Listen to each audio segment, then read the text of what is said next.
Her er mine begynderråd til at komme i gang med at lave effektive videoer på sociale medier.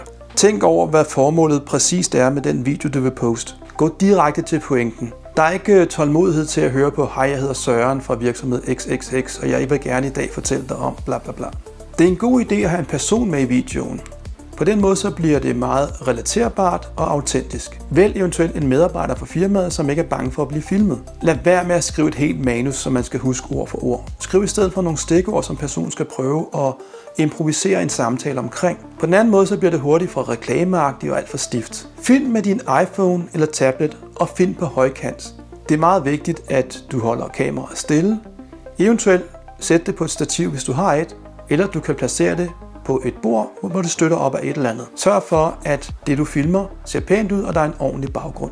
De fleste smartphone- og tabletkameraer kan fokusere ved, at man holder fingeren på midten af billedet og holder den stille i et par sekunder, så låser kameraet nemlig fokus. Og det er en god ting, når kameraet ikke er i bevægelse, men står stille. Film helst lige på personen. Kameraet skal være i samme højde som personens øjenhøjde. Det er jo klart, at du skal sørge for at filme et sted, hvor der er godt med lys og minimalt støj. Hvis du ikke har nogen filmlamper, så er det en god idé at bruge lyset fra vinduer. Film ikke hen imod vinduerne eller hen imod lyskilden. Det er vigtigt, at personen, der bliver filmet, er den, som får lyset på sig.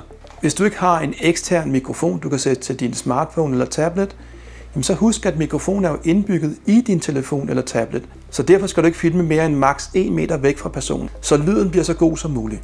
Og der er ikke nogen grund til at være nervøs, fordi man kan jo altid filme det om. Man bruger jo kun de bedste optagelser til den færdige video. Udover at filme personen, så er det en god idé også at filme nogle dækbilleder. Altså nogle billeder og nogle videooptagelser af nogle emner, som er relevante for det, der bliver snakket om. Det kan være forskellige indretninger, kontorer, det kan også være firmaets logo på biler, eller det kan være nogle uniformer, folk har på. Det kan være entréen til jeres virksomhed, det kan være alt muligt. Så længe at det ikke kun er et talking head, man ser hele tiden.